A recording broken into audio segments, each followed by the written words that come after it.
ನಮಸ್ಕಾರ ವೀಕ್ಷಕರೇ, ನೀವು ನೋಡ್ತಾ ಇದ್ದೀರಾ ಅಭಿಮತ ಟಿವಿ. ಎಂವಿ ಸಾಧಕರು 4ನೇ ಸಂಚಿಕೆಗೆ ಸ್ವಾಗತ. ನಾನು ಮಮತಾ. ವೀಕ್ಷಕರೇ, ಇವತ್ತು ಕೂಡ ನಾವಿದ್ದೇವೆ ರಾಯಪುರದಲ್ಲಿ, ರಾಯಪುರ ಬ್ರಾಂಚ್ ಅಲ್ಲಿ ಇದ್ದೇವೆ. ಸೊ ಇಲ್ಲಿ ಇನ್ನೊಬ್ರು ಸಾಧಕರು ನಮ್ಗೆ ಸಿಕ್ಕಿದ್ದಾರೆ, ವಸಂತ್ ಅಂತ ಹೇಳಿ. ಬನ್ನಿ, ಅವರನ್ನ ನಾನು ಕಾರ್ಯಕ್ರಮಕ್ಕೆ ಸ್ವಾಗತಿಸ್ತಾ ಇದ್ದೇನೆ. ಸರ್, ಕಾರ್ಯಕ್ರಮಕ್ಕೆ ತಮ್ಗೆ ಆತ್ಮೀಯವಾದ ಸ್ವಾಗತ.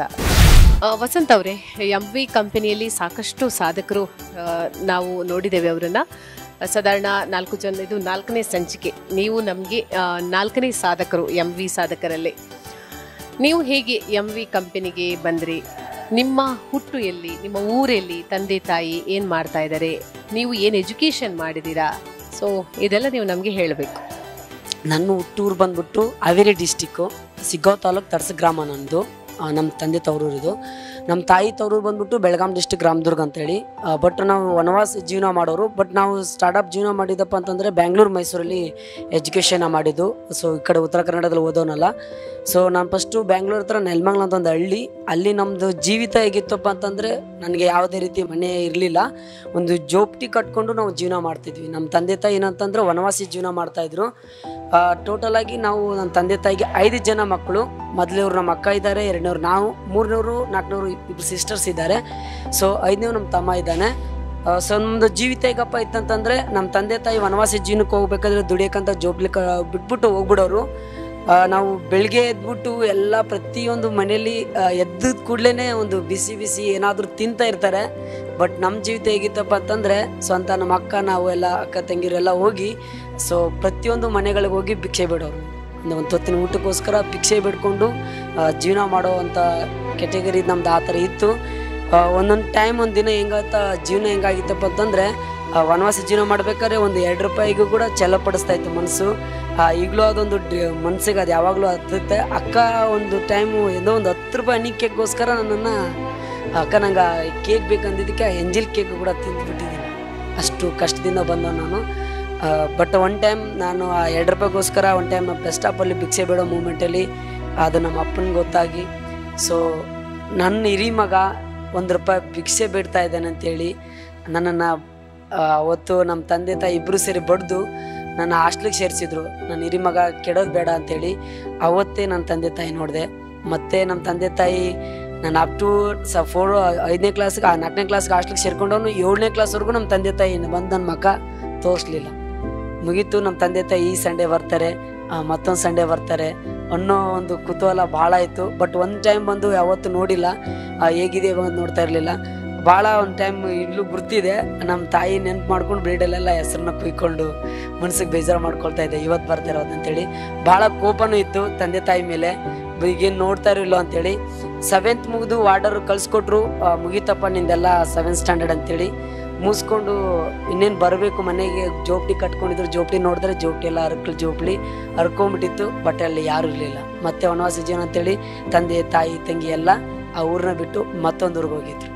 ಸೊ ಮತ್ತೆ ನಾನು ಅಳ್ತಾ ಸೊ ಎಲ್ಲೋಗಿದ್ದಾರೆ ಅಂತೇಳಿ ತಿಳ್ಕೊಂಡು, ಸೊ ನಮ್ಮ ತಮ್ಮ, ನಮ್ಮಿಬ್ಬರು ತಂಗಿಂದಿರಿದ್ರು, ಅವ್ರನ್ನ ಕರ್ಕೊಂಡು ಒಂದು ರೈಲ್ವೆ ಸ್ಟೇಷನಲ್ಲಿ ಭಿಕ್ಷೆ ಬಿಟ್ಕೊಂಡು ನಾನು ಮತ್ತೆ ಮೈಸೂರಲ್ಲಿದ್ದರವರು, ಆ ಮೈಸೂರಿಗೆ ತಲುಪಿದ್ದೀನಿ. ತಲುಪಿದ್ಮೇಲೆ ಅಲ್ಲಿ ಸೇಮ್ ಜೋಬ್ಡಿ ಕಟ್ಕೊಂಡು ಜೀವನ ಮಾಡ್ತಿದ್ರು ಅಪ್ಪ ಸ್ವಲ್ಪ ಕುಡ್ಕ ಅಂತಂದರೆ ಸಾಲ ಮಾಡ್ತಾ ಇರ್ತಾನೆ. ಒಂದೂರಲ್ಲಿದ್ದರೂ ಇಲ್ಲಿ ಸಾಲನೇ ಮಾಡ್ತಾ ಇರ್ತಾನೆ. ನಮಗೆ ಸಫಿಷಿಯೆಂಟ್ ಇಲ್ಲ. ಅಮ್ಮನಿಗಂತೂ ಡೈಲಿ ಹೊಡಿತಾಯಿದ್ರು ಕುಡಿದ್ಬಿಟ್ಟು. ತುಂಬ ಅಮ್ಮ ಹಿಂಸೆ ಪಡ್ತಾಯಿದ್ಲು. ಬಟ್ ನೋಡ್ದಾಗೆ ನಾವು ಜೀವನ ಮಾಡೋಕ್ಕಂತ ಸಣ್ಣ ಮಕ್ಳಿದ್ವಿ. ಬಟ್ ಮೈಸೂರಿಗೆ ಬಂದಮೇಲೆ ಅಲ್ಲಿ ಜೀವನ ಹೇಗಿತ್ತಪ್ಪ ಅಂತಂದರೆ, ನಾವು ಸ್ಕೂಲ್ಗೆ ಹೋಗೋ ಮೂಮೆಂಟಲ್ಲಿ ಸ್ಯಾಟರ್ಡೇ ರಜೆ ಆಗ್ತಿದ್ದೆ, ಶನಿವಾರ ರಜೆ ಹಾಕ್ಬಿಟ್ಟು ಸಂಡೇ 2 ದಿನ ವ್ಯಾಪಾರಕ್ಕೆ ಹೋಗ್ತಿದ್ದೆ. ನಮ್ಮ ವ್ಯಾಪಾರ ಏನಾಗಿತ್ತಪ್ಪ ಅಂತಂದರೆ, ಪರಕೆ ವ್ಯಾಪಾರ ಮಾಡೋರು, ಅಂದರೆ ಪ್ಲಾಸ್ಟಿಕ್ ಬುಟ್ಟಿ ವ್ಯಾಪಾರ ಮಾಡೋಕ್ಕೆ ಹೋಗ್ತಿದ್ದೆ.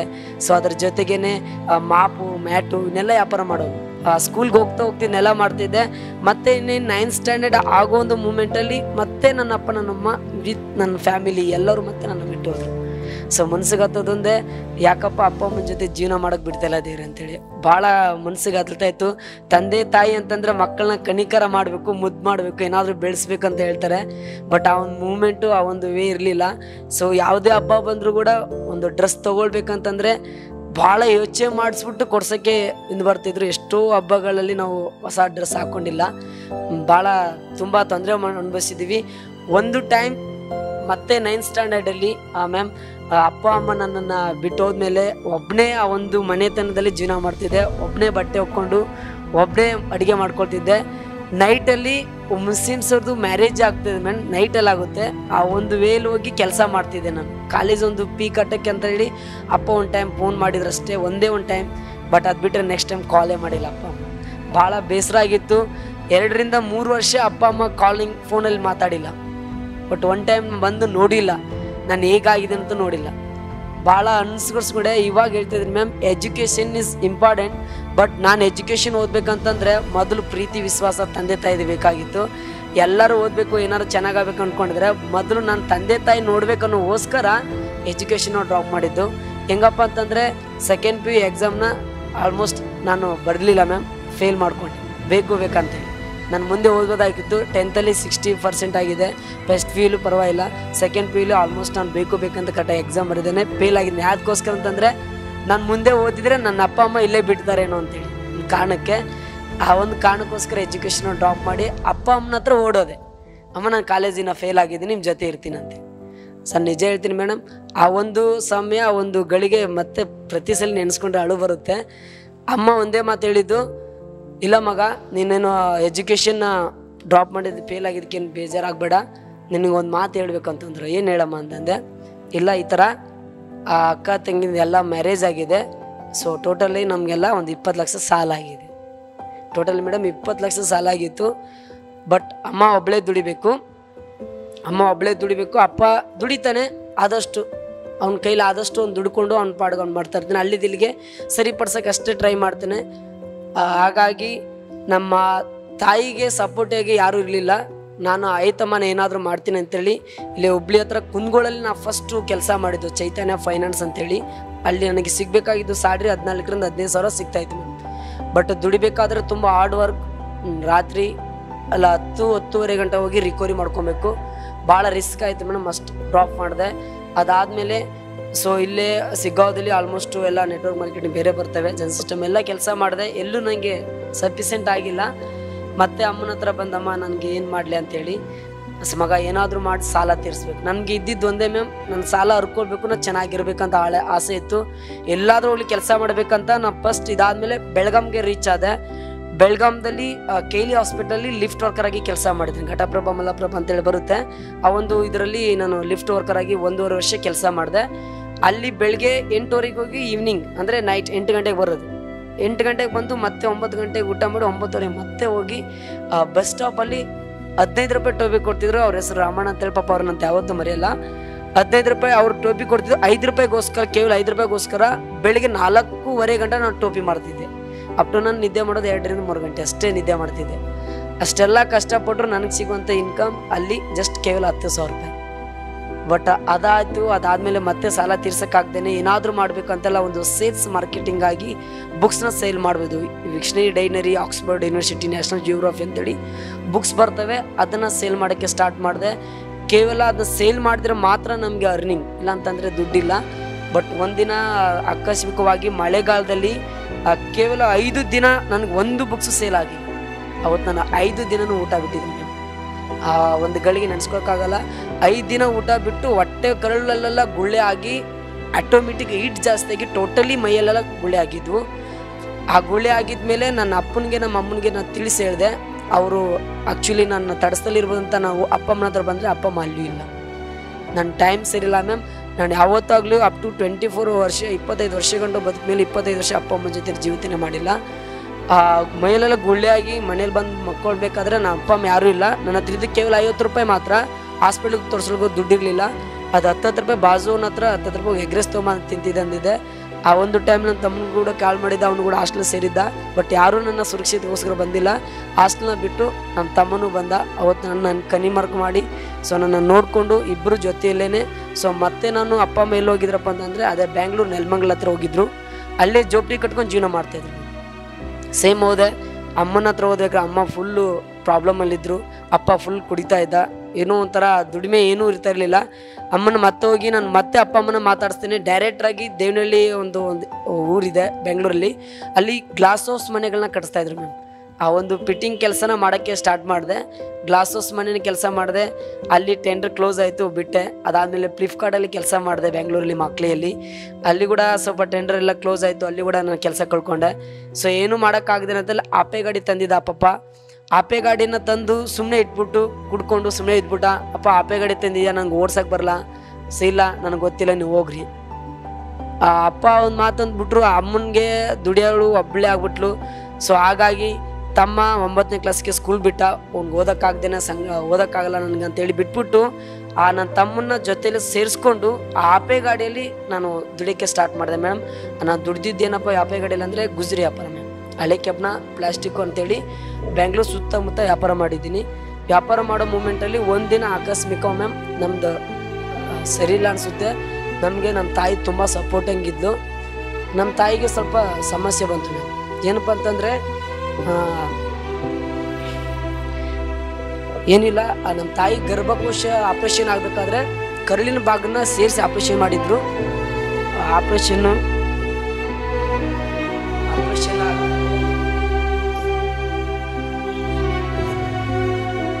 ಸ್ವಲ್ಪ ರಿಲ್ಯಾಕ್ಸ್.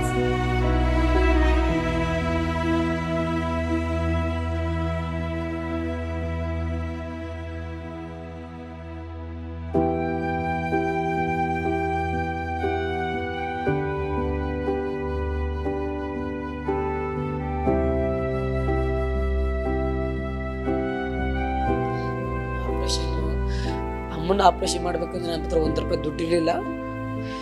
ಭಾಳ ರಿಲೇಷನ್ ಎಲ್ಲ ಕೇಳಿದ್ವಿ ಮ್ಯಾಮ್. ತುಂಬ ಇನಿಷಿಯೇಟ್ ಮಾಡಿದ್ರು ರಿಲೇಷನ್ನು. ಯಾರೊಬ್ಬ ಫ್ರೆಂಡು ರಿಲೇಷನ್ ಯಾರೂ ಹೆಲ್ಪ್ ಮಾಡಿಲ್ಲ. ತುಂಬ ಕಷ್ಟಪಟ್ಟಿದ್ವಿ ಮ್ಯಾಮ್ ನಮ್ಮ ತಾಯಿನ ಉಳಿಸ್ಕೊಳ್ಳೋಕ್ಕೆ. ನಮ್ಮ ತಾಯಿ ಆಪ್ರೇಷನ್ ಮುಗಿಸ್ಕೊಳ್ಬೇಕಂದ್ರೆ ನಮ್ಮ ತಾಯಿ ಆಗಿನ ಅಕ್ಕ ತಂಗಿರು ಎಲ್ಲ ಮ್ಯಾರೇಜ್ ಆಗಿ ಹೋಗಿದ್ರು. ನಮ್ಮ ತಾಯಿ ಆಪ್ರೇಷನ್ ಆಗಿ ಮನೇಲಿ ಮಕ್ಕೊಂಡ್ರೆ ನಾವು ನಮ್ಮ ತಮ್ಮ ಇಬ್ಬರೇ ಮ್ಯಾಮ್. ಎಲ್ಲ ಕೆಲಸನೂ ನಾವು ಇಬ್ಬರೇ ಮಾಡಬೇಕು. ಅವ್ನು ಬಿಟ್ಟರೆ ನನಗೆ ಯಾರೂ ಇಲ್ಲ, ನನ್ನ ಬಿಟ್ಟರೆ ಅವ್ನು ಬೇರೆ ಯಾರೂ ಇಲ್ಲ. ಇಬ್ಬರೇ ಎಲ್ಲ ಕೆಲಸ ಮಾಡ್ಕೊಂಡಿದ್ದೀವಿ. ನಮ್ಮ ತಾಯಿ ತುಂಬ ಅಳ್ತಿದ್ದು. ಸೊ ಎಂಥ ಪರಿಸ್ಥಿತಿ ಕೊಟ್ಟನೆ ನಮ್ಮ ಮಕ್ಕಳಿಗೆ ಅಂತೇಳಿ. ಆಗೊಂದು ಸಮಯದಲ್ಲಿ ನಮ್ಮ ತಾಯಿ ಚಿಕ್ಕ ಏಜ್ ಮ್ಯಾಮ್, 23 ವರ್ಷ ನನಗೆ. ಆ ಒಂದು ಏಜಲ್ಲಿ ಮಗ ನನ್ನ ಹುಡುಗಿ ನೋಡಿದ್ದೀನಿ. ಮದುವೆ ಆಗೋದಿದ್ದಕ್ಕೆ ಏನೂ ಒಂದು ಮುಜುಗರ ಇಲ್ದೇನೆ ಮದುವೆ ಆಗಿ ಜಗಳಗಳಾಗಿ ಸೊ ಒಂದು ಚಿಕ್ಕ ಸಮಯಗಳಾಗಿ ಮ್ಯಾಮ್ ಮ್ಯಾರೇಜ್ ಮಾಡಿಕೊಂಡು ನಮ್ಮ ತಾಯಿಗೋಸ್ಕರ ಚೆನ್ನಾಗಿ ಜೀವಿತ ಮಾಡಬೇಕು ಅನ್ಕೊಂಡು ಚೆನ್ನಾಗಿ ಜೀವನ ಮಾಡಬೇಕು ಅಂದ್ಕೊಂಡು ಮೂಮೆಂಟಲ್ಲಿ ಸೊ ಒಂದು ಗಳಿಗೆ ಮ್ಯಾಮ್ ಇಷ್ಟೆಲ್ಲ ಕಷ್ಟಪಡಬೇಕಾದ್ರೆ ಮತ್ತೆ ಮೈಸೂರಲ್ಲಿ ಹೋಗಿ ಜೀವನ ಮಾಡಬೇಕಾದ್ರೆ ನಾನು ಫಸ್ಟ್ ಅಲ್ಲಿ ಹೋಗಿ ಕೆಲಸ ಮಾಡಿದ್ದು ಗಾರೆ ಕೆಲಸ ಮ್ಯಾಮ್. 1.5 ವರ್ಷ ಗಾರೆ ಕೆಲಸ ಮಾಡಿದೆ. ಮದುವೆ ಮುಗಿಸ್ಕೊಂಡಾದ್ಮೇಲೆ ಗಾರೆ ಕೆಲಸ ಮಾಡಿದೆ. 1 ವರ್ಷ ಗಾರೆ ಕೆಲಸ ಮಾಡಿ ಇದು ಗೊತ್ತಿವ ನಮಗೆ ಕಲ್ಲಿದ್ಲು ಕೆಲಸ ಮಾಡಿದೆ. ಅದಾದಮೇಲೆ ಸೊ ಗೊಬ್ಬರದ ಕೆಲಸ, ಕೋಳಿ ಪಿಕ ಮತ್ತು ಕುರಿದು ಅದನ್ನೆಲ್ಲ ಎತ್ತಾಕೋದು ಇವನ್ನೆಲ್ಲ ಕೆಲಸ ಮಾಡಿ ಬೇಸರಾಗಿ ಒಂದಿನ ನಾನು ಸ್ವಲ್ಪ ನಾನು ಸೌದತ್ತಿಗೆ ಹೋಗ್ಬೇಕಾಯ್ತು ಮ್ಯಾಮ್. ಸೊ ನಮ್ಮ ಅಣ್ಣನ ಮ್ಯಾರೇಜ್ಗೆ ಹೋಗ್ಬೇಕಾಗಿತ್ತು. ಹೋಗೋದು ಮೂಮೆಂಟಲ್ಲಿ ಮ್ಯಾಮ್ ಇವಾಗಲೂ ಹೇಳ್ತಾ ಇದ್ದೀನಿ, ನಾನು ಎಲ್ಲೇ ಎಂಥ ಎತ್ತರಕ್ಕೆ ಹೋದ್ರೂ ಈಗಲೂ ಹೇಳ್ತೀನಿ ನೋಡಿ ಮ್ಯಾಮ್. ಟ್ರೈನಲ್ಲಿ ಹೋಗ್ಬೇಕಾದ್ರೆ ಸಮ್ ಪೀಪಲ್ ಜೊತೆ ನನಗೂ ನಮ್ಮ ತಮ್ಮ ಇಬ್ಬರು ಹೋಗ್ಬೇಕಾದ್ರೆ ಸಮ್ ಪೀಪಲ್ ಜೊತೆ ನಮ್ಮ ತಮ್ಮ ಜಗಳ ಆಡ್ತಾನೆ. ಅವ್ರ ಜೊತೆ ಜಗಳ ಆಡಬೇಡ, ಸೀಟ್ ಬಿಟ್ಕೊಡು ಅಂತ ಬಿಟ್ಕೊಟ್ಟು ಆ ಪೀಪಲ್ ಸೊ ನನಗೆ ಹೇಳಿದ್ದು ಒಂದೇ, ಸೊ ಈ ಥರ ಒಂದು ವರ್ಕ್ ಇದೆ ನೀನು ಬರ್ಬೋದಾ ಅಂಥೇಳಿ. ಸೊ ಆ ವರ್ಕ್ನ ಏನಪ್ಪ ಅಂತಂದರೆ ಸೊ ಎಮ್ಮಿ ಅಂತೇಳಿ ಆ ಪರ್ಸನ್ಸ್ ನೇಮ್ ಬಂದ್ಬಿಟ್ಟು ಈಗಲೂ ಹೇಳ್ತೀನಿ ಮೇಡಮ್, ಚಿದು ಸರ್ ಅಂತೇಳಿ. ಅವ್ರನ್ನ ಇನ್ನೂವರೆಗೋದ್ರು ಆ ಒಂದು ಪರ್ಸನ್ನ ಗಾಡ್ ಅಂತೇಳಿ ಅಕ್ಕಿ ನಾನು ಪೂಜಿಸ್ತೀನಿ. ಇಡೀ ನನ್ನ ಫ್ಯಾಮಿಲಿ ಕೂಡ ಅವ್ರ ಹೆಸರು ಗೊತ್ತಿದೆ, ವಿತ್ ರಾಕೇಶ್ ಸರ್ ಹೆಸರು ಗೊತ್ತಿದೆ ಮ್ಯಾಮ್. ಯಾಕಂತಂದರೆ ಅವ್ರು ನನ್ನ ಕಷ್ಟ ಅಂತಂದ ಮೇಲೆ ನನಗೆ ಎದುರಿಗೆ ಬರ್ತಾರೆ. ಭಾಳ ಸಪೋರ್ಟಿಂಗಾಗಿ ನಿಂತಿದ್ರು. ತುಂಬ ಜನ ನನಗೆ ಸಪೋರ್ಟಿಂಗ್ ನಿಂತಾರೆ ಮೇಡಮ್. ಅವ್ರನ್ನ ನೆನ್ಸಕ್ಕೆ ಅವ್ರನ್ನ ಮರೆಯೋಕ್ಕಾಗಲ್ಲ. ಆ ಒಂದು ಮೂಮೆಂಟ್ ಹಂಗೆ ಅವಕಾಶ ಅಂತ ಇಂಥದ್ದು ಕೊಟ್ಟಿದ ಮೇಲೇ ನಾನು ಇಲ್ಲಿಗೊಂದು ಸಿಕ್ಕಿದೆ. ನಾನು ಫಸ್ಟ್ ಇಲ್ಲಿ ಬಂದ ಮೇಲೆ 35,000 ಮೇಲೆ ಭಾಳ ಬೇಸರ ಆದೆ ಮ್ಯಾಮ್. ಅವ್ರ ಜೊತೆ ನಾನು ಇರೋದನ್ನ ಹೇಳ್ತಿದ್ದೀನಿ. ಬೇಸರ ಆಗಿದ್ದು ಯಾಕಪ್ಪ ಅಂತಂದರೆ ನಾನು ಒಬ್ಬ ಸಾಲ್ಗಾರ ಮಗ, ಒಬ್ಬ ಕುಡ್ಕನ ಮಗ, ಇಷ್ಟು ದುಡ್ಡು ಎಲ್ಲಿಂದ ತರಲಿ ಅಂತ ತುಂಬ ಕ್ರಿಟಿಕಲ್ ಆಗಿ ಯೋಚನೆ ಮಾಡಿದೆ. ಅವ್ರು ಒನ್ ಟೈಮ್ ಹೇಳಿದ್ರು ಕುಂತ್ಕೊ, ನಾಳೆ ಒಂದಿನ ಕುಂತ್ಕೊ ಅಂತೇಳಿ. ಮ್ಯಾಮ್ 4 ಡೇ ಕುಂತ್ಕೊಂಡಾದ್ಮೇಲೆ ಗೊತ್ತಾಯಿತು ಇಲ್ಲಿ ಎಂಥದ್ದು ಏನಿದೆ ಅಪಾರ್ಚುನಿಟಿ ಅಂತೇಳಿ. ಕುಂತ್ಕೊಂಡು ನಾನು ಕೂಡ 30,000 ರೂಪಾಯಿ ತಂದಿದ್ದೀನಿ. ಇಂಟ್ರೆಸ್ಟ್ ಹಂಗೆ ತಂದೆ ಮ್ಯಾಮ್. ನನ್ನ ಅಪ್ಪ ಭಾಳ ವಿಡಿಯೋ ಮಾಡ್ದೆ, ನೀನು ಕಟ್ರಿ ನಿನ್ಗೆ ದುಡ್ಡು ಸಿಗಲ್ಲ ಅಂತೇಳಿ. ಅದು ನಮ್ಮಪ್ಪ ಅಷ್ಟೊಂದರೂ ಕೂಡ ಆ ಪಪ್ಪ ಕುಡುಕ್ರಂದ್ರು ಪಪ್ಪ ಏನು ಮಾಡಲಿಲ್ಲ. ನಮ್ಮಪ್ಪ ನನಗೋಸ್ಕರ ಅಂತೇಳಿ ಮತ್ತೆ ನಮ್ಮಪ್ಪ ಸಾಲ ಮಾಡಿ ಮಕ್ಕಳು ಬದುಕ್ತಾರಂತಂದರೆ ಆಯಿತು ಮಾಡಿರಿ ಅಂತ ಪಪ್ಪ ಸಾಲ ಮಾಡಿ ಆ ದುಡ್ಡು ಅರೇಂಜ್ ಮಾಡೋಕ್ಕೆ ನಮ್ಮ ಪಪ್ಪ ಈಗಲೂ ನಮ್ಮಪ್ಪ ಕಂಡ್ರೆ ಭಾಳ ಅಳು ಬರುತ್ತೆ ಮ್ಯಾಮ್. ಆ 3 ದಿನ ಅರೇಂಜ್ ಮಾಡೋಕ್ಕೆ ನಮ್ಮಪ್ಪ ದುಡ್ಡನ್ನ 3 ದಿನ ಊಟ ಬಿಟ್ಟ ನಮ್ಮಪ್ಪ. ಅಂದರೆ ಈ ಒಂದು ಕೆಲಸಕ್ಕೋಸ್ಕರ ಅಂತೇಳಿ 3 ದಿನ ಊಟ ಬಿಟ್ಟಿದ್ದ. ಆ ಮಕ್ಕಳು ಚೆನ್ನಾಗಿರಲಿ ಅಂತೇಳಿ ಸ್ವಲ್ಪ ಸೇರಿಸ್ಕೊಂಡಾದ್ಮೇಲೆ ಸೇರಿದ್ಮೇಲೆ ಅದಕ್ಕೆ ಸೇರೋಕ್ಕಿಂತ ಮುಂಚೆ ತುಂಬ ನಮಗೆ ಫ್ಯಾಮಿಲಿಯಲ್ಲಿ ಮಕ್ಕಳು ಹಾಳಾಗ್ತಾರೆ ಬದುಕಲ್ಲ ಅಂತೇಳಿ ನನ್ನ ತಂದೆಗೆ ನಮ್ಮ ಮೇಲೆ ಭರವಸೆ ಇರಲಿಲ್ಲ ಮ್ಯಾಮ್, ಇರೋದು ಹೇಳ್ತೀನಿ. ಏನೋ ಮಾಡಲಿ ಆಯ್ತು ಬಿಟ್ಕೊಟ್ಟು ಭರವಸೆ ಇರಲಿಲ್ಲ. ಇಷ್ಟು ದಿನ ಚೆನ್ನಾಗಾಗಿ 4 ತಿಂಗಳ ಗಂಟ ಕೆಲಸ ಮಾಡಿದ್ವಿ. ಸಮ್ ಟೈಮ್ ಲಾಕ್ಡೌನ್ ಪ್ರಾಬ್ಲಮ್ ಆಯಿತು. ಆ ಒಂದು ಮೂಮೆಂಟಲ್ಲಿ ನನ್ನ ತಾಯಿ ಆಪ್ರೇಷನ್ ಅವಾಗ ಆಗಬೇಕಾದ್ರೆ ನನಗೆ ದುಡ್ಡು ಅರೇಂಜ್ಮೆಂಟ್ ಇರಲಿಲ್ಲ ಮ್ಯಾಮ್. ಆವಾಗ ನಾನು ಈ ರೀತಿ ಕುಂತ್ಕೊಂಡು ನಿಮ್ಮ ಜೊತೆ ಮಾತಾಡೋಕ್ಕೆ ನಾನು ಇರಲಿಲ್ಲ. ಯಾಕಂತಂದರೆ ನನ್ನ ಸಹಾಯಕ್ಕಂತ ಹೋಗ್ಬಿಟ್ಟಿದ್ದೆ ಮ್ಯಾಮ್. ಯಾಕಂದ್ರೆ ನಮ್ಮ ಅಮ್ಮನ ಉಳಿಸ್ಕೊಳಕ್ಕೆ ನನಗೆ ಆಗಲ್ಲ ಅಂತೇಳಿ ಸಹಾಯಕ್ಕಂತ ಹೋಗೋ ಮೂಮೆಂಟಲ್ಲಿ ನಮ್ಮ ತಮ್ಮ ಸಣ್ಣ ಹುಡುಗಿದ್ದ ಆವಾಗ ಮೂಮೆಂಟಲ್ಲಿ ಅಣ್ಣ ನಾನು ಇದ್ದೀನಿ ಅಂತೇಳಿ ಬಂದು ಕಣ್ಣಿಗೆ ಹತ್ತು ನನ್ನ ಕೈ ಹಿಡ್ಕೊಂಡು ಹೋದ ಮೂಮೆಂಟ್ ಈಗಲೂ ನೆನಪು ಬರುತ್ತೆ. ಕರ್ಕೊಂಡು ಹೋದ್ಮೇಲೆ ಅದೇ ನನ್ನ ತಮ್ಮನಿಗೆ ಅವತ್ತು ನನ್ನ ಜೀವನ ಕಾಪಾಡೋ ನನ್ನ ತಮ್ಮನಿಗೆ ಕಂಪ್ನಿಗೆ ಸೇರಿ 2-3 ತಿಂಗಳಾಗಿತ್ತು ಮ್ಯಾಮ್. ಲಾಕ್ಡೌನ್ ಪ್ರಾಬ್ಲಮ್ಗೋಸ್ಕರ ಏನೂ ಇರಲಿಲ್ಲ. ಆ ಒಂದು ಮೂಮೆಂಟಲ್ಲಿ ಅವನಿಗೂ ದೊಡ್ಡ ಆಪ್ರೇಷನ್ ಆಯಿತು ಮ್ಯಾಮ್. ಹೆಂಗಪ್ಪ ಅಂತಂದರೆ ಹೊಟ್ಟೆ ಕರಳು ಭಾಗಲ್ಲಿ 3 ಹೋಲಾಗಿ ಕ್ಲೋಸ್ ಆಗಿಬಿಟ್ಟಿತ್ತು. ಟೋಟಲಿ ಎಲ್ಲ ಬಂದು ಎಲ್ಲ ದೊಡ್ಡ ಹಾಸ್ಪಿಟ್ಲಿಗೆ ಹೋದ್ರೂ ಕೂಡ ಸಾರಿ ಅವನು ಓಡ್ಬಿಟ್ರೆ ಬೇರೆ ಏನೂ ಮಾತಾಡ್ತಿಲ್ಲ ಮ್ಯಾಮ್.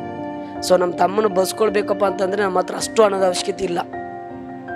ತುಂಬ ತೊಂದರೆ ಇದ್ರಲ್ಲಿ ಸಿಲ್ಕೊಂಬಿಟ್ಟಿದ್ದೀನಿ, ದುಡ್ಡಿಲ್ಲ.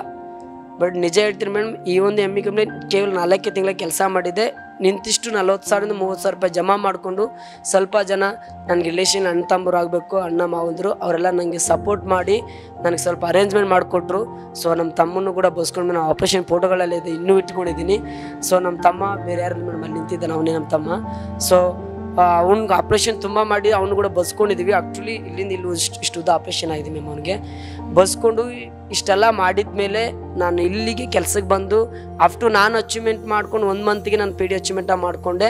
ಬಟ್ ಕೇವಲ ಈ ಅಮ್ಮಿ ಒಂದು ಕಂಪ್ನಿಲಿ ಬಂದು ನಾನು ಕೇವಲ 8 ತಿಂಗಳಾಗಿದೆ ಮ್ಯಾಮ್. ಸೊ ನನಗೆ ಏನೇನು ಅವಕಾಶ ಕೊಟ್ಟಿದ್ರಪ್ಪ ಅಂತಂದರೆ ತುಂಬ ಸಪೋರ್ಟಿಂಗಾಗಿ ನಿಂತಂಥ ಪರ್ಸನ್ಸ್ಗಳು Rakesh sir, Harish sir, Suresh sir, Vittal sir, Bhasha sir, Chidanand sir, ತುಂಬ ಇನ್ನೊಬ್ರು ತುಂಬ ಎಲ್ಲರೂ ಸಪೋರ್ಟ್ ಮಾಡ್ತಾರೆ ಮ್ಯಾಮ್. ಯಾಕಂದರೆ ಒಬ್ಬ ಬಡವ ಅಂತಂದರೆ ಅವರು ಫಸ್ಟ್ ಅಲ್ಲಿ ನಿಂತಿರ್ತಾರೆ ಮ್ಯಾಮ್. ಇಷ್ಟು ಜನ ಹೆಸರು ಹೇಳಿದೆಲ್ಲ ಏನೇ ಆಗಲಿ ಇಂಥವ್ರಿಗೆಲ್ಲ ಸಪೋರ್ಟ್ ಮಾಡೋಣ ಅಂತೇಳಿ ನಿಂತು ನಮ್ಗೆ ಸಪೋರ್ಟ್ ಮಾಡಿದ್ದಾರೆ. ಕೇವಲ 8 ತಿಂಗಳಲ್ಲಿ ಮ್ಯಾಮ್ ಎಲ್ಲೋ 1 ರೂಪಾಯಿ ಭಿಕ್ಷೆ ಬೇಡ ಹುಡುಗನ್ನ ಈ ಒಂದು ಎಮ್ಮಿ ಒಂದು ಕಂಪ್ನಿಯಲ್ಲಿ ತರಿಸಿ ಇವತ್ತು 1 ಲಕ್ಷ ಪ್ಲಾಟ್ಫಾರ್ಮ್ವರೆಗೂ ನಿಲ್ಲಿಸಿದ್ದಾರೆ. ನಿಜವಾಗ್ಲೂ ಹೇಳ್ತೀನಿ ಮ್ಯಾಮ್, ಇವತ್ತು ನನ್ನ ತಂದೆ ತಾಯಿನ ಎಲ್ಲೂ ಹೊರಗಡೆ ಕಳಿಸ್ತಾ ಇಲ್ಲ. ನಮ್ಮ ತಾಯಿ ಮಾಡುವಂಥ ಕೆಲಸ ಭಿಕ್ಷೆ ಮೇಡಮ್. ಅಂದರೆ ಶಾಸ್ತ್ರ ಹೇಳ್ತಾರೆ, ನಮ್ಮಪ್ಪ ನೋಡ್ರಿ ವ್ಯಾಪಾರ ಮಾಡೋವಂಥ ಮನುಷ್ಯನು ಒಂದು ದಿನ ಆದ್ರೂ ಒಂದು ದಿನ ಹೋಗಲ್ಲ. ಅಪ್ಪ ಅಮ್ಮನಿಗೆ ಶುಗರು. ಸೊ ಹಾಗಾಗಿ ಅವ್ರನ್ನ ಎಲ್ಲಿಗೂ ಕಳಿಸ್ತೇನೆ. ಇವತ್ತು ಈ ಕಂಪ್ನಿ ನನಗೆ ಕೊಟ್ಟಿದ್ದು ಒಂದೇ ಗಿಫ್ಟು, ನಮ್ಮ ತಂದೆ ತಾಯಿನ ಎಲ್ಲಿಗೂ ಕಳಿಸ್ತೇನೆ. ಒಂದು ಸಾಕಷ್ಟು ಜೋಬಲ್ಲಿ ಇಲ್ದೇನೆ ಒಂದು ಅಪಾರ್ಟ್ಮೆಂಟ್, ಒಂದು ಬಾಡಿಗೆ ಮನೆ, ಸ್ವಂತ ಬಾಡಿಗೆ ಮನೆಯಲ್ಲಿ ಇಟ್ಟಿಸಿ ಅವ್ರನ್ನ ಸಾಕುವಂಥ ಒಂದು ಒಳ್ಳೆ ಸ್ಟೇಜ್ನ ಕೊಟ್ಟಿದೆ ಮ್ಯಾಮ್. ಸೊ ತುಂಬ ಥ್ಯಾಂಕ್ಸ್ ಹೇಳೋಕ್ಕೆ ಇಷ್ಟಪಡ್ತೀನಿ. ಅದ್ರ ಜೊತೆಗೆ ನಾನು ಯಾವತ್ತೂ ಆಗಲಿ ನನ್ನ ನನ್ನ ಫ್ಯಾಮಿಲಿಯಲ್ಲಿ ಇಡೀ ದೇಶದಲ್ಲಿ ಒಂದು ಬೈಕ್ ತೊಗೊಂಡವನಲ್ಲ, ಸ್ವಂತವಾಗಿ. ಇವತ್ತು ನನ್ನ ಕಂಪ್ನಿ ನನಗೆ ಕೊಡ್ತಿರೋದು MT1 bike ma'am. 1 lac 2 lac above ಇದೆ ಅಂತ ಒಂದು ಬೈಕ್ನ ಗಿಫ್ಟ್ ಕೊಡ್ತಾ ಇದ್ದಾರೆ. ಇನ್ನೂ ತುಂಬ ಗಿಫ್ಟ್ ಸಿಕ್ಕಿದೆ ಮ್ಯಾಮ್ ನನಗೆ, ಇಲ್ಲಿ ನನಗೆ ಮರೆಯೋಕ್ಕಾಗಲ್ಲ. ಬಟ್ ಒಂದೇ ಮ್ಯಾಮ್ ಹೇಳಬೇಕಾಗಿದ್ದು, ಎಲ್ಲೋ ಇದ್ದು ಹುಡುಗನ್ನ ಕೀಳಾಗಿ ನೋಡುವಂಥ ಹುಡುಗನ್ನ, 20 ಲಕ್ಷ ಸಾಲ ಇರೋ ಹುಡುಗನ್ನ, ಸಾಲಗಾರನಾಗಿ ಇರೋ ಹುಡುಗರನ್ನ ಇವತ್ತು ನಮ್ಮಪ್ಪ ನಮ್ಮಮ್ಮ ಇದೆ 20ನೇ ತಾರೀಕು ಫಂಕ್ಷನ್ ಇದೆ ಮ್ಯಾಮ್. ಒಂದು ತುಂಬ ದೊಡ್ಡದಾಗಿ ಫಂಕ್ಷನ್ ಮಾಡಿಕೊಡ್ತಾರೆ. ಅದು ಕೂಡ ತುಂಬ ಥ್ಯಾಂಕ್ಸ್ ಹೇಳಕ್ಕೆ ಇಷ್ಟಪಡ್ತೀನಿ. ಏನಿಲ್ಲ ಮ್ಯಾಮ್, ಹೇಳ್ಕೊಳಕ್ಕೆ ಭಾಳ ಖುಷಿ ಆಗುತ್ತೆ. ಭಿಕ್ಷೆ ಬೇಡ ಹುಡುಗರನ್ನ ಇವತ್ತು ಲಕ್ಷ್ಯ ಮಾಡಿದಂದರೆ ಎಮ್ಮಿ ಕಂಪ್ನಿ ಯಾವ ಮಟ್ಟಿಗೆ ಬೆಳೆಸ್ತಾ ಇದ್ದಂತ ಸ್ವಲ್ಪ ನೀವೇ ಥಿಂಕ್ ಮಾಡಿ ಮ್ಯಾಮ್. ಇವತ್ತು ನಮ್ಮಪ್ಪ ನಮ್ಮಮ್ಮ ಎಲ್ಲೂ ವ್ಯಾಪಾರಕ್ಕೆ ಹೋಗ್ತಾ ಇಲ್ಲ, ನಮ್ಮಪ್ಪ ನಮ್ಮನ್ನು 1 ರೂಪಾಯಿನ ದುಡಿಸ್ತಾ ಇಲ್ಲ ಮ್ಯಾಮ್. ಎಲ್ಲ ನಾನೇ ನೋಡ್ಕೊಳ್ತಾ ಇದ್ದೀನಿ, ಎಲ್ಲ ಜವಾಬ್ದಾರಿ ನಾನೇ ಮಾಡ್ತಾ ಇದ್ದೀನಿ. ಇವತ್ತು ಅಪ್ಪ ಅಮ್ಮನ ಕಷ್ಟನೂ ಕೊಡ್ತಾ ಇಲ್ಲ, ಪ್ರತಿಯೊಂದು ನಾನೇ ನೋಡ್ಕೊಳ್ತಾ ಇದ್ದೀನಿ. ನಿಜ ಹೇಳಬೇಕಂದ್ರೆ ವಸಂತ್ ಅವರೇ, ನಿಮ್ಮ ಒಂದು ಜೀವನದ ಒಂದು ಕಥೆ ವ್ಯಥೆಯನ್ನು ಕೇಳಿ ಮನಸ್ಸು ಭಾರ ಆಗಿದೆ, ಮಾತು ಹೊರಡ್ತಾ ಇಲ್ಲ. MVಯಲ್ಲಿ ತುಂಬ ಸಾಧಕರು ಇದ್ದಾರೆ ಅಂತ ಕೇಳಲ್ಪಟ್ಟೆ, ಆದರೆ ಈ ರೀತಿಯ ಒಂದು ಹಿನ್ನೆಲೆಯನ್ನು ಇಟ್ಕೊಂಡು, ಈ ರೀತಿಯ ಒಂದು ಕಷ್ಟದ ದಿನಗಳನ್ನು ಕಳೆದುಕೊಂಡು, ಈ ಪರಿಸ್ಥಿತಿಯಲ್ಲಿ ಇಂತಹ ಒಂದು ಕಂಪನಿಯಲ್ಲಿ ಅಂದರೆ ಕಷ್ಟಪಟ್ಟು ಬಂದವರನ್ನ ಕೂಡ ಮೇಲಕ್ಕೆತ್ತಿದೆ ಅಂತ ಹೇಳಿದ್ರೆ ನಿಜವಾಗ್ಲೂ ಹೆಮ್ಮೆ ಅನ್ನಿಸ್ತಾ ಇದೆ ಒಂದು ಕಡೆಯಲ್ಲಿ. ಆದರೆ ನಿಮ್ಮ ಕಥೆಯನ್ನು ಕೇಳಿ ನಿಜವಾಗ್ಲೂ ಬೇಜಾರಾಗ್ತಿದೆ, ಮಾತು ಹೊರಡ್ತಾ ಇಲ್ಲ. ಏನು ನಿಮಗೆ ಯಾವ ರೀತಿಯಲ್ಲಿ ಸಮಾಧಾನ ಮಾಡಬೇಕು ಅದಕ್ಕೆ ಪದಗಳು ಸಿಗ್ತಾ ಇಲ್ಲ. ದೇವರು ಒಳ್ಳೇದು ಮಾಡಲಿ ನಿಮ್ಮನ್ನು. ನೀವು, ನಿಮ್ಮ ತಮ್ಮ, ನಿಮ್ಮ ತಂದೆ ತಾಯಿ ಎಲ್ಲರೂ ಚೆನ್ನಾಗಿರಿ. ಯಾಕಂದರೆ ನನ್ನ ಥರನೇ ಕೀಳಾಗಿ ತುಂಬ ಜನ ಇನ್ನೂ ನಮ್ಮ ತಮ್ಮಂದಿರಿದ್ದಾರೆ, ರಿಲೇಷನ್ ಇದ್ದಾರೆ ಮ್ಯಾಮ್. ಒಂದು ಮಿನಿಮಮ್ ನನ್ನಾಗೆ ಬಡತನ ಇರೋರನ್ನ ನಾನು ಇಲ್ಲಿ ಬಂದು ಜಾಯಿನ್ ಮಾಡಿಸಿದ್ದೀನಿ. ತುಂಬ ಜನ ಒಂದೊಂದು ಮಾತು ಅಂತಾರೆ ಮ್ಯಾಮ್. ಅವ್ರಿಗೆಲ್ಲರಿಗೂ ಒಂದು ಮಾತು ಹೇಳಕ್ಕೆ ಇಷ್ಟಪಡ್ತೀನಿ. ದಯವಿಟ್ಟು ಹೇಳ್ತಾ ಇದ್ದೀನಿ, ದಿಸ್ ಡೈರೆಕ್ಟ್ಸಲ್ ಈಸ್ ತುಂಬ ಒಳ್ಳೆಯದು. ಬಂದು ಎಲ್ಲರಿಗೂ ಸಪೋರ್ಟ್ ಮಾಡಿ, ಕೆಟ್ಟದಾಗಿ ಬಿಹೇವ್ ಮಾಡಬೇಡಿ. ಇಲ್ಲಿ ಬರಬೇಕಾದ್ರೆ ಇಲ್ಲಿ ಶ್ರಮ ಇರಬೇಕು ಫಸ್ಟ್ ಮ್ಯಾಮ್. ನಾ ಏನಾದರೂ ಮಾಡ್ತೀನಿ, ಶ್ರಮ ಪಟ್ಟರೆ ಅವನು ಒಬ್ಬ ಸಕ್ಸಸ್ ಆಗ್ತಾನೆ. ಇವತ್ತು ಒಬ್ಬ ಭಿಕ್ಷುಕ ನಾನು ಇವತ್ತು ನಾನು ಸಕ್ಸಸ್ ಆಗಿದ್ದೀನಿ. ನಮ್ಮ ತಮ್ಮನೂ ಇಲ್ಲೇ ಇದ್ದಾನೆ, ಇಲ್ಲಿ ರಿಲೇಷನ್ ಇನ್ನೂ ತಮ್ಮಂದರು, ಸೊ ರಿಲೇಷನ್ ತುಂಬ ಜನ, ಒಂದು 15 ಜನ ಇಲ್ಲೇ ಕರೆಸಿದ್ದೀನಿ ಮ್ಯಾಮ್. ಎಲ್ಲರೂ ಸಪೋರ್ಟಿಂಗ್ ಬಂದಿದ್ದಾರೆ, ಪ್ರತಿಯೊಬ್ಬರು ಒಂದೊಂದು ಪೋಸ್ಟಲ್ಲಿ ಇದ್ದಾರೆ ಮ್ಯಾಮ್. ಎಲ್ಲರೂ ಚೆನ್ನಾಗಿದ್ದಾರೆ, ಎಲ್ಲರೂ ಸಪೋರ್ಟ್ ಮಾಡ್ತಾ ಇದ್ದಾರೆ ಮ್ಯಾಮ್. ತುಂಬ ಕಷ್ಟಪಟ್ಟಿದ್ದೀರಿ, ಏನೋ ಒಂದು ಯಾವುದೋ ಒಂದು ಸ್ಟೋರಿ ತುಂಬ ಬೇಜಾರಾಗತ್ತಿದೆ ಸರ್, ನಿಜವಾಗ್ಲೂ. ಆದರೆ ಇರಲಿ, ಪರವಾಗಿಲ್ಲ. ದೇವರು ಕಷ್ಟಪಟ್ಟವರಿಗೆ ಏನಾದರೂ ಒಂದು ದಾರಿ ತೋರಿಸ್ತಾನೆ ಅನ್ನೋದಕ್ಕೆ ನೀವೇ ಒಂದು ಜೀವಂತ ನಿದರ್ಶನ. ತುಂಬ ಜನ ಈ ಟೈಮಲ್ಲಿ ಸಾವು ಒಂದೇ ಅದಕ್ಕೆ ದಾರಿ ಅಂತ ಅಂದ್ಕೊಳ್ತಾರೆ. ಆದರೆ ಯಾರು ಕೂಡ ನಮ್ಮ ವಸಂತ್ ಅವರನ್ನು ನೋಡಿ ನೀವು ತಿಳ್ಕೊಳ್ಬೇಕು ವೀಕ್ಷಕರೇ, ಏನಂತ ಹೇಳಿದ್ರೆ ನಿಮ್ಮಲ್ಲೂ ಇಂಥವ್ರು ಇರ್ಬೋದು, ಆದರೆ ಎಲ್ಲದಕ್ಕೂ ಸಾವು ಒಂದು ದಾರಿ ಖಂಡಿತ ಅಲ್ಲ. ಒಂದು ಕ್ಷಣ ಏನಾದರೂ ಅವರು ನನಗೆ ಜೀವನ ಸಾಕು ಇಲ್ಲ ಅಂತ, ಅವರ ತಮ್ಮ ಏನು ಬಂದಿಲ್ಲ ಅಂತ ಅಂದ್ಕೊಂಡಿದ್ರೆ ಇವತ್ತು ವಸಂತ್ ಇಲ್ಲಿ ಇರ್ತಾ ಇರಲಿಲ್ವೋ ಏನೋ. ಆದರೆ ಅವರ ಒಂದು ಆ ತಮ್ಮನ ಒಂದು ಏನು ಪ್ರೀತಿಯಿಂದ, ಆ ತಮ್ಮ ಕೊಟ್ಟ ಧೈರ್ಯದಿಂದ ಇವತ್ತು ನೀವು ವಸಂತ್ ಅವರ ಸ್ಟೋರಿ ಕೇಳಿದ್ರಿ. ನಿಜವಾಗ್ಲೂ ಇದು ಈ MV ಕಂಪನಿಯ ಸ್ಟೋರಿ ಜೊತೆಗೆ ಇದು ಒಂದು ಸ್ಟೋರಿ ಕೇಳಿದ್ರೆ, ಅವರ ಸ್ಟೋರಿ ಕೇಳ್ತಾ ಇರುವಾಗ ಯಾರಿಗೂ ಆದ್ರೂ ಖಂಡಿತ ಕಣ್ಣಲ್ಲಿ ನೀರು ಬರಲೇಬೇಕು. ಜೀವನ ಹೀಗೂ ಇದೆಯಾ ಅಂತ ಅನ್ಕೊಳ್ಬೇಕು. ಆದರೆ ಪರವಾಗಿಲ್ಲ, ಅವರ ಶ್ರಮದಿಂದ, ಅವರ ತಮ್ಮನ ಸಹಕಾರದಿಂದ, ತಂದೆ ತಾಯಿಯ ಸಪೋರ್ಟಿಂದ, ಹಾಗೆ ಅವರ ಫ್ಯಾಮಿಲಿ ತುಂಬ ರಿಲೇಷನ್ನಲ್ಲಿರುವಂಥ ಎಲ್ಲರೂ ಬಂದು ಈ MV ಕಂಪನಿಯಲ್ಲಿ ಸೇರ್ಕೊಂಡಿದ್ದಾರೆ. ಒಳ್ಳೆ ಇನ್ಕಮನ್ನು ಮಾಡ್ತಾ ಇದ್ದಾರೆ. ಇನ್ನಾದರೂ ನಿಮಗೆ ಜೀವನ ಇನ್ನೂ ಕೂಡ ಇದೆ, ಆ ಜೀವನದಲ್ಲಿ ಖುಷಿಯಾಗಿರಿ. ಇನ್ನೂ ಕೂಡ ಸಾಧನೆಯನ್ನು ಮಾಡಿ, ಇನ್ಕಮ್ ಮಾಡಿ. ನಿಮಗೆ ಕಷ್ಟ ಗೊತ್ತಿದೆ, ನೀವು ತುಂಬ ಕಷ್ಟಪಟ್ಟಿದ್ದೀರಾ. ನಿಮ್ಮ ಕಣ್ಣೆದುರಿಗೆ ಕಷ್ಟ ಅಂತ ಯಾರು ಬರ್ತಾರೆ ಅವರಿಗೆ ಈ ರೀತಿಯಲ್ಲಿ ಸಹಕಾರ ಮಾಡಿ. ಈ MV ಕಂಪನಿಯ ಮುಖಾಂತರ ಖಂಡಿತವಾಗ್ಲೂ ನಿಮ್ಮ ಜೀವನ ಸುಗಮವಾಗಿ ಸಾಗಲಿ, ಎಲ್ಲರೂ ಚೆನ್ನಾಗಿರಿ ಅಂತ ಹೇಳ್ತಾ, ಮುಂದಿನ ಸಲ ನಾವು ಬರುವಾಗ ಇನ್ನೂ ಕೂಡ ನೀವು ಅಚೀವ್ಮೆಂಟ್ ಮಾಡಿ, ಇನ್ನೊಂದು ಸಲ ನಿಮ್ಮಲ್ಲಿ ಈ ಥರ ಕೂತ್ಕೊಳ್ಸ್ಕೊಂಡು ಮಾತಾಡುವಂಥ ಭಾಗ್ಯ ನಮಗೂ ಸಿಗಲಿ. ದೇವರು ನಿಮಗೆ ಒಳ್ಳೇದು ಮಾಡಲಿ. ಎಸ್ ವೀಕ್ಷಕರೇ, ಇದು ನಿಜವಾಗ್ಲೂ MV ಸಾಧಕರು ಇವತ್ತಿನ ಈ 4ನೇ ಎಪಿಸೋಡ್ ನೋಡ್ತಾ ಇದ್ರೆ ನಿಮಗೆ ಅನ್ನಿಸ್ಬೋದು ಇಂತಹ ಸಾಧಕರು ಇದ್ದಾರಾ ಅಂತ ಹೇಳಿದ್ರೆ. ಅವರ ಜೀವನದಲ್ಲಿ ಬಂದಂತಹ ಕಷ್ಟಗಳನ್ನು ಎದುರಿಸಿಕೊಂಡು ಬಂದಿದ್ದಾರಲ್ಲ ಇಷ್ಟು ದಿವಸ, ಅದೇ ಅವರ ನಿಜವಾದ ಸಾಧನೆ. ಅವರಿಗೆ ಮರುಜನ್ಮ ಸಿಕ್ಕಿದೆ ಅಂತಲೇ ಹೇಳ್ಬೋದು. ಅವರ ಸ್ಟೋರಿಯನ್ನು ಕೇಳ್ತಾ ಇದ್ರೆ ನಿಜವಾಗ್ಲೂ ಹೇಗಪ್ಪ ಅವ್ರ ಜೀವನ ಸಾಗಿಸಿದ್ದಾರೆ, ಅವ್ರ ಕಥೆ ಏನು ಹೇಳ್ತಾ ಇದ್ದಾರೆ ಅದು ನಮ್ಮ ಕಣ್ಣ ಮುಂದೆ ನಾವು ಯೋಚನೆ ಮಾಡಿದಾಗ ಹೀಗೂ ಇದೆಯಾ ಜೀವನ, ಈ ರೀತಿಯಲ್ಲೂ ಜನ ಜೀವನ ನಡೆಸ್ತಾರ ಅಂತ ಅನ್ಕೊಳ್ಬೋದು. ನಿಜವಾಗ್ಲೂ ವಸಂತ್ ಅವರ ಜೀವನ ಒಳ್ಳೇದಾಗಲಿ, ಅವರ ತಮ್ಮ ಎಲ್ಲರೂ ಕೂಡ ಒಳ್ಳೆ ರೀತಿಯಲ್ಲಿ ಆಗಲಿ. ಹಾಗೆ ನಿಮ್ಮಲ್ಲೂ ಈ ಥರದವರು ಇದ್ದರೆ ಖಂಡಿತವಾಗ್ಲೂ ನೀವು ಯಾವುದಕ್ಕೂ ಹೆದರಬೇಕಾಗಿಲ್ಲ. ನೀವು ಒಳ್ಳೆಯದನ್ನು ಮಾಡಿದರೆ ದೇವರು ಖಂಡಿತ ನಿಮಗೆ ಒಂದು ದಾರಿಯನ್ನು ಸಿದ್ಧ ಮಾಡಿಯೇ ಇರ್ತಾನೆ. ಎಲ್ರಿಗೂ ಒಳ್ಳೆಯದಾಗಲಿ. ಇವತ್ತಿನ ಈ ಸಂಚಿಕೆಯನ್ನು ನಾವು ಕೊನೆಗೊಳಿಸ್ತಾ ಇದ್ದೇವೆ. ಮತ್ತೆ ಇಂತಹ MV ಸಾಧಕರೊಂದಿಗೆ ನಾವು ನಿಮ್ಮನ್ನು ಭೇಟಿಯಾಗ್ತೇವೆ ಮುಂದಿನ ಸಂಚಿಕೆಯಲ್ಲಿ. ಅಲ್ಲಿ ತನಕ ನೋಡ್ತಾ ಇರಿ ಅಭಿಮತ TV. ಇದು ಜನಮನದ ನಾಡಿಮಿಡಿತ.